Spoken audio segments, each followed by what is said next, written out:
M Q M قیادت انتشار کا شکار، لڑائی جھگڑا اور عہدوں کی تقسیم پر اختلافات۔ Kamran Khan Tessori M Q M کے گورنر ہیں، وہ گورنر رہیں گے اور وہ کہیں نہیں جا رہے۔ خالد مقبول صدیقی نے صاف صاف کہہ دیا، مجھ سمیت پوری پارٹی کو گورنر سندھ کامران ٹیسوری پر اعتماد ہے۔ M Q M governor house سے نہیں چل رہی۔ کل کا واقعہ افسوسناک ہے، اس معاملے کو تنظیمی نظم و ضبط کے مطابق دیکھیں گے۔ ایم کیو ایم ڈسپلن والی پارٹی ہے، ایسے عناصر کی پارٹی میں کوئی گنجائش نہیں۔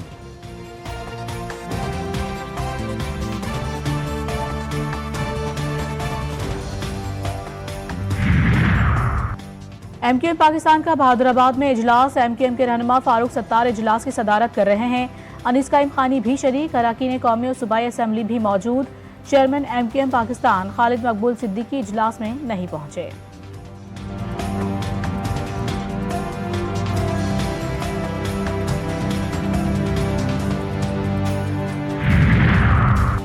پارٹی میں کوئی اختلافات نہیں، ایم کیو ایم نے وضاحت جاری کر دی۔ ایم کیو ایم کے مطابق سوشل میڈیا پر چند عناصر معاملے کو بڑھا چڑھا کر پیش کر کے انتشار پھیلانے کی کوشش کر رہے ہیں۔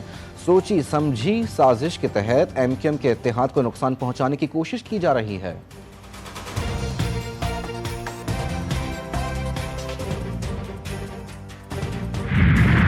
کراچی کی سڑکوں پر آہو بکا، ہیوی گاڑیاں جان کی دشمن، رواں برس حادثات میں 96 خاندان اجاڑ دیے۔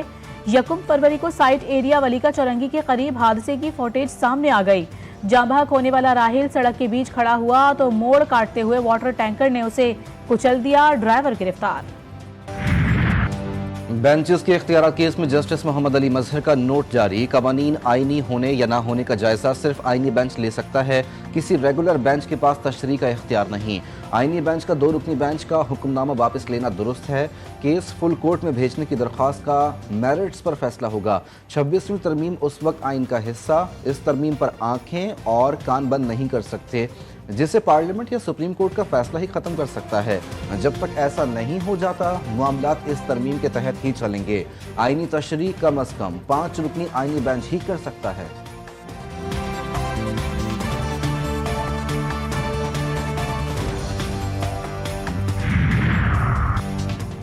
سینیٹر علی ظفر کی جوڈیشل کمیشن اجلاس ملتوی کرنے کی استدعا، علی ظفر کا چیف جسٹس یحییٰ آفریدی کو خط لکھا، جب تک اسلام آباد ہائی کورٹ ججز سینیورٹی کا معاملہ حل نہ ہو جائے اجلاس مؤخر کیا جائے۔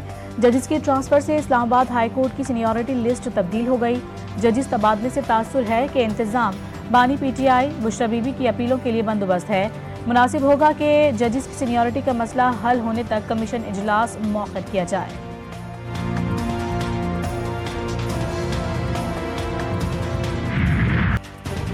I M F scope mission Islamabad پہنچ گیا۔ وفد دورے کے دوران ٹیکسیشن اور منی لانڈرنگ کے ایشوز کا جائزہ لے گا۔ آئی ایم ایف ٹیم کی مختلف وزارتوں، محکموں اور اداروں کے نمائندوں سے ملاقاتیں شیڈیول۔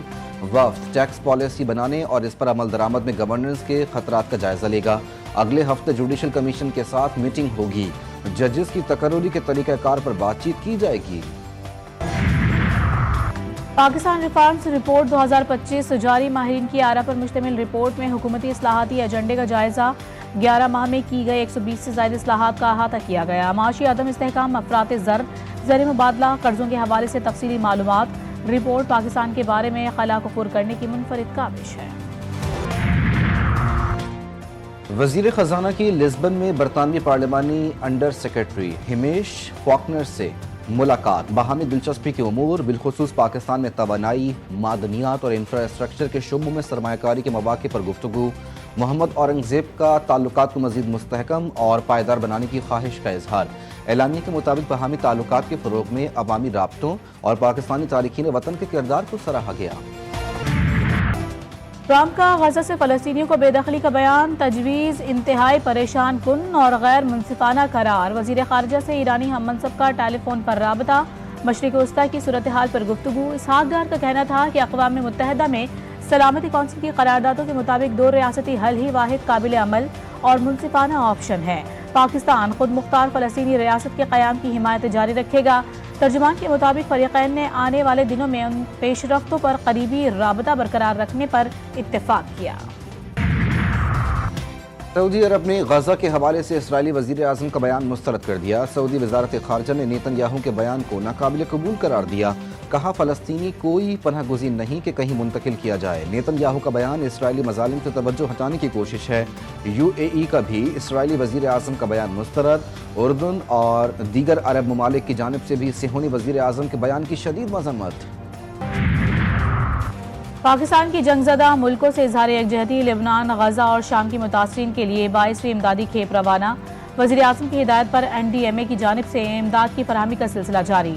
ڈبہ پیک گوشت، خشک دودھ، کمبل، کپڑے، خیمے اور گرم بستر پر مشتمل 50 ٹن سامان شامل۔ نیتن یاہو کا غزہ پر مکمل فتح کا بھرم خاک۔ جنگ بندی معاہدے کے تحت قیدیوں کا 5واں تبادلہ۔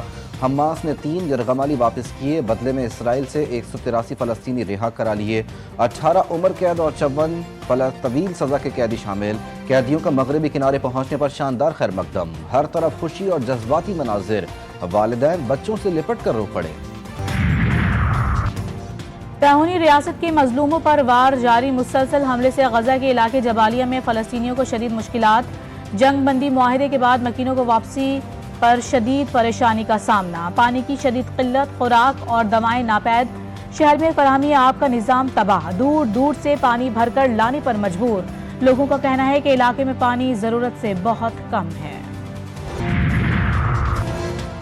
وزیر اعظم شہباز شریف کل سے متحدہ عرب امارات کا دورہ کریں گے۔ ترجمان دفتر خارجہ کے مطابق وزیر اعظم کو اماراتی نائب صدر شیخ محمد بن راشد المکتوم نے دورے کی دعوت دی۔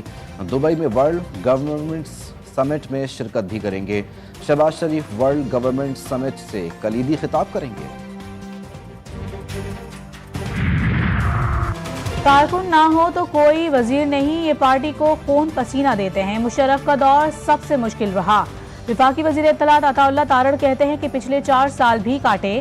نواز شریف، شہباز شریف، مریم نواز نے جو سختیاں جھیلی وہ سب کے سامنے ہیں۔ پارٹی کے لیے قربانی دینے والے کارکنان اور ان کے خاندان کو تنہا نہیں چھوڑیں گے۔ جہاں بھی ضرورت ہوتی ہے کارکنان پیش ہوتے ہیں۔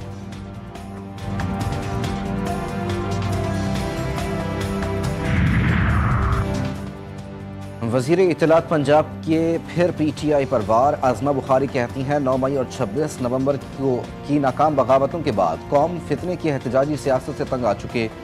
خیبر پختونخوا نے بھی انتشار اور جلاؤ گھراؤ کی سیاست کو مسترد کر دیا۔ حکومتی وسائل کے استعمال کے باوجود 5000 بندے اکٹھے نہ کر سکے۔ انشاءاللہ جلد مریم نواز خیبر پختونخوا کے بچوں کو بھی اسکالرشپس دیں گی۔ وفاقی حکومت کا اہم فیصلہ، خیبر پختونخوا کے ضم اضلاع کے فنڈز روک لیے۔ خیبر پختونخوا حکومت نے پہلی ششماہی میں 677 ارب 69 کروڑ ریونیو جنریٹ کیا۔ وفاقی قرض اور گرانٹس کی مد میں 76 ارب 12 کروڑ کا آپریشن ظاہر کیا گیا۔ دستاویزات کے مطابق صوبے نے جولائی تا دسمبر 30 ارب 65 کروڑ روپے ٹیکس جمع کیا۔ 9ویں امن مشق کے دوران 2 روزہ امن ڈائیلاگ کا آغاز۔ وزیر دفاع خواجہ آصف نے کہا کہ تجارتی ٹیرف ایک بڑا چیلنج بن کر سامنے آیا۔ دنیا بڑی معاشی تبدیلیوں سے گزر رہی ہے۔ ہمارا اجتماعی فرض ہے کہ سمندری تجارت کے تحفظ کے لیے مشترکہ کوششیں کریں۔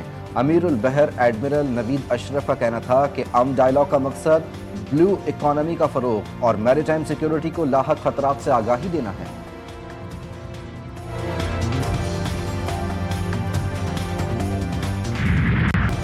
کراچی میں پاک بحریہ کی امن مشق کا تیسرا روز، پاک بحریہ پولیس اور پاک فضائیہ کے بینڈز نے عملی مظاہرہ پیش کیا۔ وزیر اعلیٰ سندھ سید مراد علی شاہ تقریب کے مہمان خصوصی۔ منوڑا کے ساحل پر انسداد دہشت گردی سے نمٹنے کے لیے عملی مظاہرہ کیا گیا۔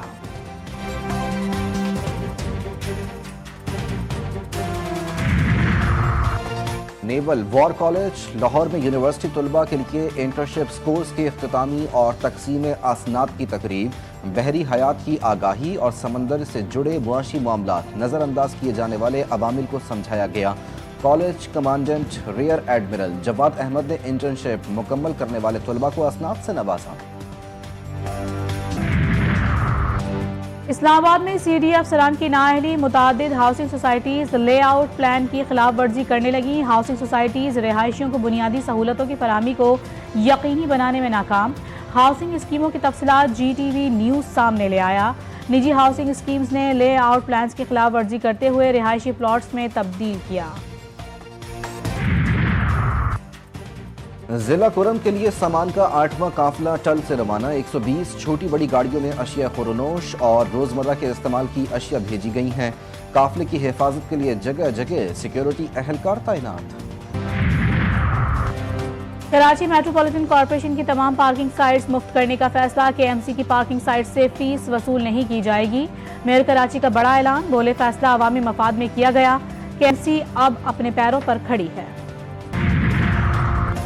کراچی میں قبرستان کی اشد ضرورت ہے، شہر کے قبرستانوں میں جگہ نہیں ہے، صوبائی وزیر سعید غنی کا اعتراف۔ تقریب سے خطاب میں کہا، قبرستان کے لیے سندھ حکومت نے زمین کی نشاندہی کر لی، عوامی مسائل حل کرنے کے لیے پیپلز پارٹی سے بہتر کوئی جماعت نہیں جس نے ہمیشہ سازشوں کا مقابلہ کیا۔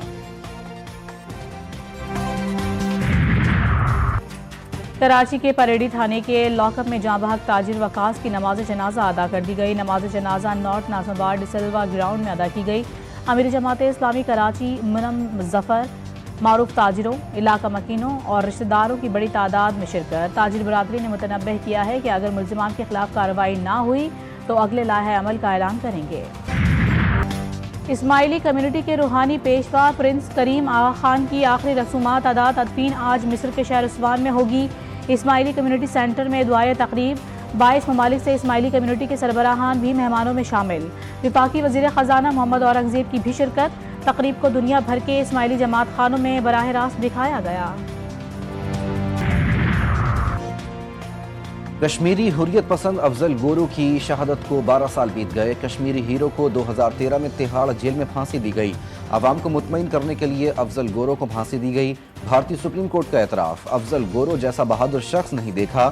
تہاڑ جیل کے سابق اہلکار کا بیان۔ ایمنسٹی ہیومن رائٹس واچ اور دیگر تنظیموں نے بھی پھانسی پر صدائے احتجاج بلند کی۔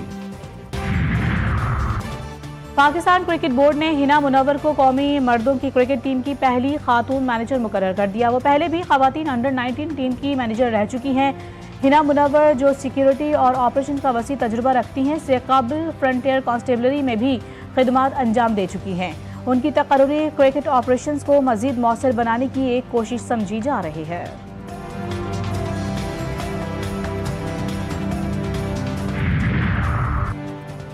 چیئرمین PCB سے وزیر کھیل پنجاب کی ملاقات، باہمی دلچسپی کے امور، کرکٹ ٹورنامنٹس کے انعقاد اور چیمپئنز ٹرافی کے انتظامات پر تبادلہ خیال۔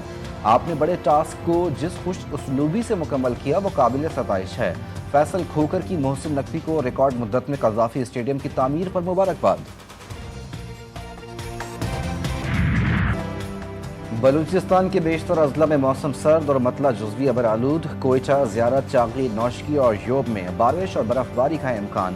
چترال، دیر، سوات، شانگلہ، وزیرستان میں بارش برف باری کا امکان۔ بیشتر علاقوں میں سردی کا زور ٹوٹ گیا۔ اسلام آباد، لاہور میں گرمی نے اپنا رنگ جمانا شروع کر دیا۔ کراچی میں رات کو درجہ حرارت میں اضافہ متوقع۔